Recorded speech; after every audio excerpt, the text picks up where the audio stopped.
Hello students, this is Surjit Thakur, your lecturer in physics. तो बच्चों, आज हम जो है वो अपने आज की वीडियो में हम करेंगे electric potential energy of an electric dipole in an electric field. Electric potential energy of an electric dipole in an electric field. हमारे पास कोई डाइपोल है और हमने उसको इलेक्ट्रिक फील्ड में रखा हुआ है, तो उसमें कितनी इलेक्ट्रिकल पोटेंशियल एनर्जी जो है वो क्रिएट होगी, उसका फार्मूला जो है वो अभी हम फाइंड आउट करेंगे। तो बच्चों, सपोज कीजिए कि ये इलेक्ट्रिक फील्ड की डायरेक्शन जो है यूनिफॉर्म है, ये लाइन के बीच में स्पेसिंग जो है वो बराबर है, और इलेक्ट्रिक फील्ड की डायरेक्शन जो है वो ये है। और सपोज ये मेरे पास यहाँ पे एक डाइपोल है, यहाँ पे डाइपोल जो है सपोज ये प्लस क्यू चार्ज इधर रखा हुआ, माइनस क्यू चार्ज जो है वो यहाँ पे है। ओके, और सपोज ये डाइपोल जो है तो इसका मोमेंट जो है वो सपोज स्मॉल पी जो है वो, आपको पता है कि डाइपोल मोमेंट की जो डायरेक्शन होती है that is from minus charge two plus charge, मतलब यहाँ से लेके यहाँ के लिए इलेक्ट्रिक इसका डाइपोल मोमेंट जो होगा वो उसकी डायरेक्शन जो होगी पी जो है वो this is along this direction. Okay, ये प्लस क्यू चार्ज यहाँ पे रखा होगा तो बच्चा आपको पता है कि सेंड के ऊपर फोर्स होगी वो क्रिएट होगी कितनी, F equal to Q E होता है, तो क्यू ई यहाँ पर कितनी फोर्स क्रिएट होगी, माइनस क्यू ई। यहाँ पर चार्ज माइनस है तो माइनस क्यू ई फोर्स इधर को लगेगी, ये यहाँ ले लेते हैं, माइनस क्यू ई इधर को, प्लस क्यू ई जो है वो इस डायरेक्शन में फोर्स जो है वो लगेगी। तो बच्चों मान लीजिए इसकी डिस्क्रिप्शन जो आप लिख सकते हैं, consider a dipole which is placed in the uniform electric field E, suppose at an angle theta पर इसको हम रखा हुआ, पी जो है उसका इलेक्ट्रिक डाइपोल मूवमेंट है। तो नेचुरली जब ऐसी ही सिचुएशन बनती है तो बच्चों आपको पता है जब दो एंड्स के ऊपर इक्वल एंड अपोजिट फोर्स लगती है तो टॉर्क लगता है। एंड टॉर्क ऑलरेडी हमने प्रीवियस वीडियो में कहा कि टॉर्क की वैल्यू यहाँ पे क्या होगी, torque is equal to P E sine theta.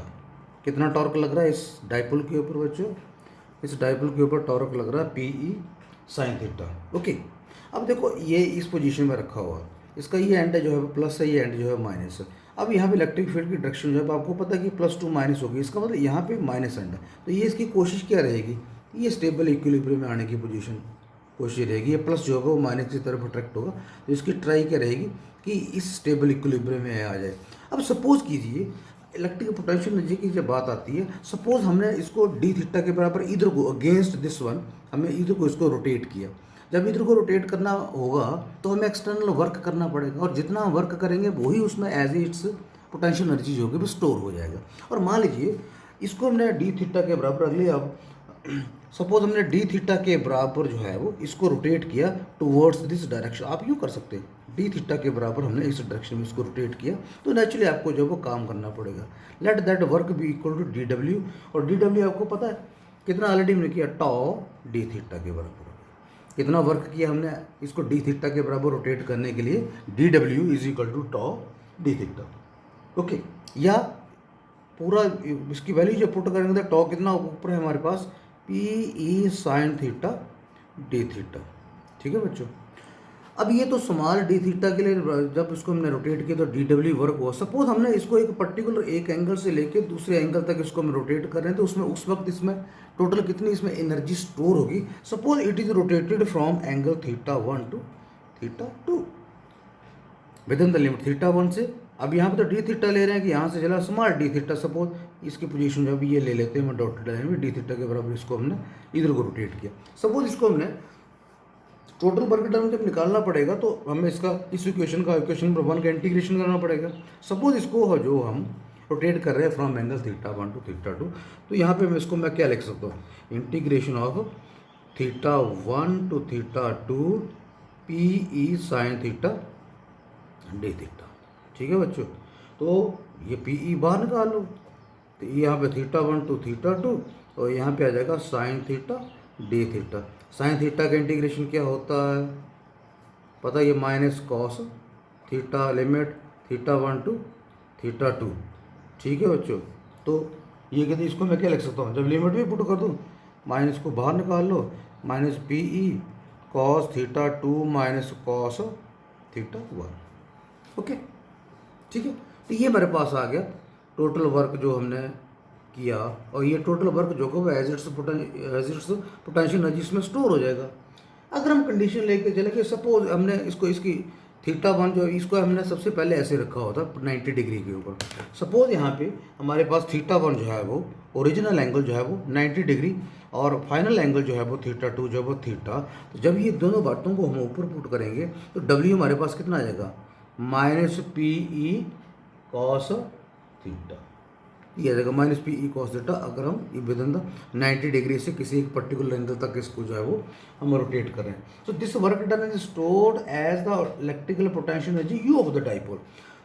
ये किसके बराबर आ जाएगा, यू ले लो इसको, ये जितना हम काम करेंगे उतना इसमें एनर्जी स्टोर हो जाएगी। So U is equal to minus p E cos theta. ये आ जाएगा हमारे पास final expression electrical potential energy U is equal to minus p E cos theta. ये आपके पास रिलेशन आ गया। तो बच्चों ये cos theta in vector form, इसको मैं क्या लिखूं, क्या लिख सकता हूँ, माइनस पी वेक्टर डॉट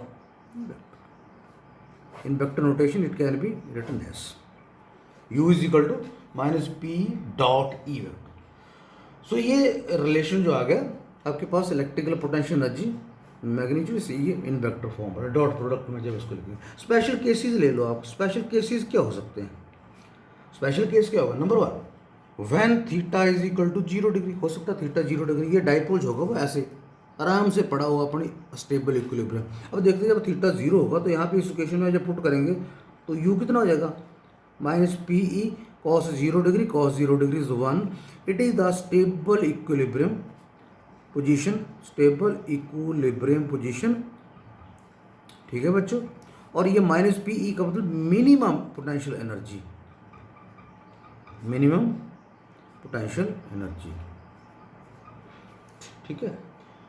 अब दूसरी कंडीशन क्या हो सकती है, ये तो पहले आ गया केस। सपोज दूसरा केस जो है वो theta is equal to 90 degree. जब थीटा 90 होगा तो यू कितना होगा, 0। पोटेंशियल एनर्जी कितनी होगी उस केस में, 0। तीसरी सिचुएशन जब ये 90 डिग्री की ऊपर होगा ना डाइपोल तो उस वक्त इसमें एनर्जी जो होगी दैट विल बी 0। तीसरा सिचुएशन 180 डिग्री। 180 डिग्री का मतलब है कि इसको बिल्कुल अपोजिट पूरा कंप्लीट ऐसे एंटी पैरेलल लेके जाइएगा।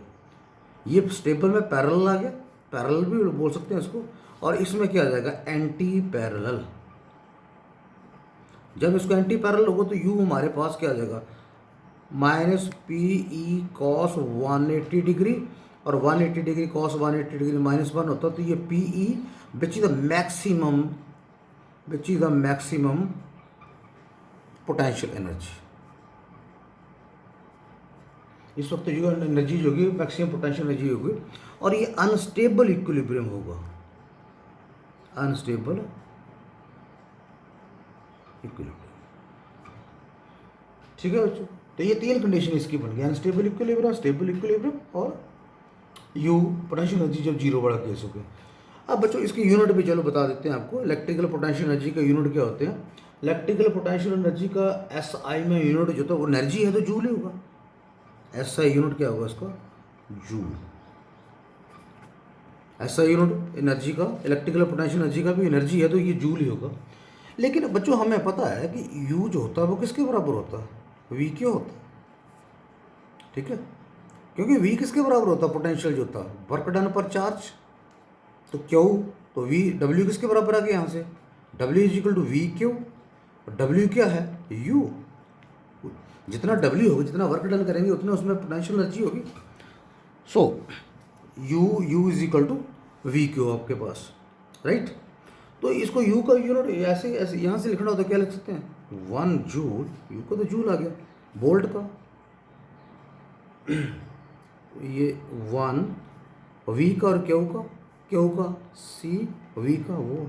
तो क्या 1 joule is equal to 1 coulomb volt हो जाएगा, 1 joule is equal to 1 coulomb volt. याद रखना आपने इस रिलेशन को।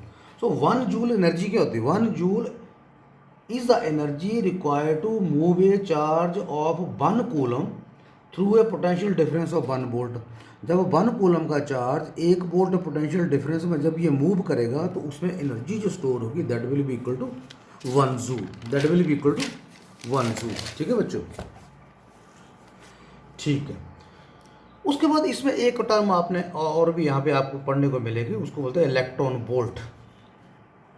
इलेक्ट्रॉन बोल्ट, चलो एक इलेक्ट्रॉन बोल्ट क्या होती है, इसकी डेफिनेशन भी सुनिए आप, 1 इलेक्ट्रॉन वोल्ट कितनी एनर्जी होती है? 1 electron volt is the kinetic energy gain by an electron. Electron का चार्ज आपको पता कि कितना होता है, कितना होता है? -1.6 into 10⁻⁻19 coulomb, while moving through a potential difference of 1 volt. जब ये इलेक्ट्रॉन, जब इलेक्ट्रॉन की बात करें, माइक्रो की बात करें, जब एक इलेक्ट्रॉन 1 वोल्ट पोटेंशियल में जब ये मूव करेगा तो उस वक्त इसकी जो एनर्जी होगी that will be equal to 1 electron volt. कितनी होगी? 1 इलेक्ट्रॉन वोल्ट। 1 इलेक्ट्रॉन वोल्ट का मतलब क्या हो गया? 1.6 इंटू 10⁻⁻19 कूलम इंटू 1 वोल्ट। तो ये आ गया आपके पास। तो ये कितना आ गया? 1.6 इंटू 10⁻⁻19 कूलम वोल्ट। और हमें पता है कि ये किसके बराबर आ जाएगा? Joule. So 1 electron volt is equal to 1.6 into 10⁻⁻19 joule. या यहाँ से हम बोल सकते हैं कि 1 जूल किसके बराबर है? 1/1.6 इंटू 10⁻⁻19 कितना? Electron volt. ये रिलेशन आपने याद रखना, समटाइम न्यूमेरिकल में यूज़ होगा कि 1 जूल जो होगा वो अगर उसको इलेक्ट्रॉन वोल्ट में हमने बदलना होगा तो इतना 1/, लिखेंगे। तो बच्चों आपको जैसे आपको पता कि वैसे इलेक्ट्रॉन वोल्ट जो होता है इसको इलेक्ट्रॉन वगैरह के लिए यूज़ करते हैं, उनकी एनर्जी के लिए यूज़ करते हैं। बेशक ये ऐसा यूनिट नहीं है, but it is used for energies of microscopic particle. जैसे इलेक्ट्रॉन का लिखनी हो एनर्जी, प्रोटॉन की एनर्जी लिखनी हो, आयंस की एनर्जी लिखनी हो, या एटम्स की एनर्जी लिखनी हो, या मॉलिक्यूल्स की एनर्जी लिखनी हो, तो उसको जो है वो हम इलेक्ट्रॉन वोल्ट में लिखते हैं। इलेक्ट्रॉन वोल्ट ऐसा यूनिट तो नहीं है, वैसे तो जूल ही होता है, बट ये माइक्रोस्कोपिक पार्टिकल के लिए हम sometime electron volt as a unit of energy जो है वो यूज़ करते हैं। और ये इसका 1 जूल में इसको बदलना हो तो 1 ये रिलेशन ही आता है, 1 joule is equal to 1/1.6 into 10⁻⁻19 electron volt के बराबर आता है। ठीक है बच्चों, ओके, थैंक यू।